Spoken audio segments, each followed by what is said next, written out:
ప్రేక్షకులందరికీ నమస్తే. ఓ గమ్మతైన ముచ్చట వచ్చిందిలా. గమ్మత్ అంటే గమ్మత్ ఉంది. ముచ్చట పాడైపోను. గుండు గీపించుకుంటేనంట 15,000 రూపాయలు ఇస్తామని చెప్పారట. గుండు గీపించుకున్నందుకే. మరి ఏమెక్కరకి ఇస్తారు, మరి ఎందుకు ఇస్తారు, మరి గుండు పాడైపోరు, మా గుండుతోటి ఏమెక్కరా అని ఆలోచించాలి కదా. ఇంకా ఏం ఆలోచించలేదు. గుండు గీపించుకుంటే 15,000 రూపాయలు ఇస్తామనగానే లైన్ కట్టినట. అంత అదే సినిమాలు వచ్చాయి కదా ఆ మధ్యలో. ఓ 10-15 ఏళ్ళ కింద అనుకుంటా సినిమా. విక్రమార్కుడు సినిమాలు రాలే. నున్న కొరిగిపోతాడు. అలా సగం సగమే కొరుకుతాడు. ఇంకోటి వచ్చి శాంతిని కొరుకుతాడు. ఈడ ఫస్టే కొరికినాడు, శాంతిని కొరికిసి పెట్టిరాడు. పాడైపోను కొంతమంది ఆడవాళ్ళు అయితే అసలు ఏది నమ్మాలి ఏది నమ్మొద్దు అనేది ఏం అర్థం కాదు. ఎటిగొర్ర లెక్క నమ్ముతూనే ఉంటారు కొంతమంది. పాడైపోను ఏడ జరిగింది, తమిళనాడులో జరిగిందట. ఈ తమిళనాడులో అంట ఓడు ఆకాశరామన్న ఫోన్ చేసిండట. ఆకాశరామన్న ఫోన్ చేసి అమ్మ విదేశాలల్లో పాడైపోను ఏదన్నా రోగాలు నొప్పులు వస్తే ఆ రోగాలు నొప్పులు రాకుండా ఉండాలని గుండు చేయించుకుంటారు, మీరు చేయించుకుంటారా అని ఫోన్ చేసిరంట. ఫోన్ చేస్తే అని పాడైపోయిన రోగాలు నొప్పులు రావా బిడ్డ అంటే రావండి, నాకు మస్తు రోగాలు అంటే ఇప్పటిదాకా ఉన్న రోగాలు ముచ్చండి దేవుడేరు. కానీ ఇక నుంచి మాత్రం కొత్త రకమైన రోగాలు అయితే రావు. కరోనా లాంటి రోగాలు వస్తాయి కదా, గసోటి మీ దగ్గరికే రావు. పాడైపోను మీ గుండును చూసి దెబ్బకే భయపడి పత్తలు కూడా వీక్తాయి. ఇది తమిళనాడు గవర్నమెంటే పెట్టింది.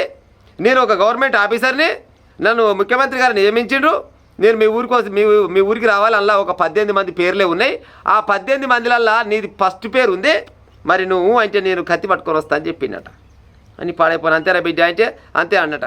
మరి గుండు కొరిగి ఏమని ఇస్తారంటే 15,000 ఇస్తామమ్మా, ఏం బాధ లేదు. గుండు కొరిగేది మా వంతే, మంచిగా నూనె పెట్టిపోతాం. పోతప్పుడు 15,000 రూపాయలు చేతులు పెడతాం. 18 మంది ఉన్నారు, జర రెడీగా ఉంటావా అంటే నేను ఒక్కదాన్ని రెడీగా ఉంటాను అనుకొని చుట్టుపక్కల అమలక్కల అందరికి చెప్పిందట. అమలక్కలు అందరు చెప్పగానే వాళ్ళంతా ఒక ఇంటికాడ కూర్చున్నట్టు. ఏమైందమ్మా అంటే నాకు ఒక గవర్నమెంట్ ఆఫీసర్ ఫోన్ చేసిండు, గుండు కొరిగించుకుంటాంట 15,000 రూపాయలు ఇస్తారంట, మనకి ఎలాంటి రోగాలు నొప్పులు రావంట.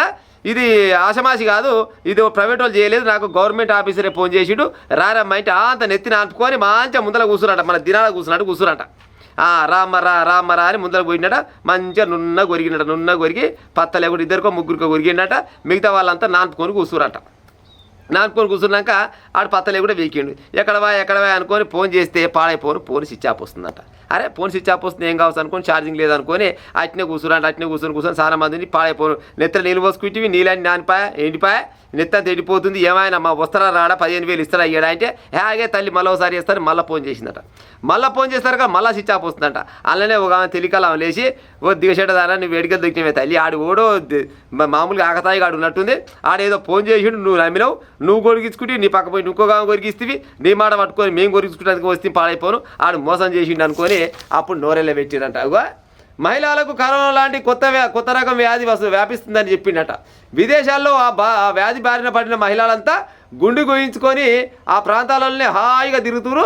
అందువల్ల ఇక్కడ కూడా ఆ విధానాన్ని అమలు చేయాలని తమిళనాడు ప్రభుత్వం నిర్ణయించిందని చెప్పిండట.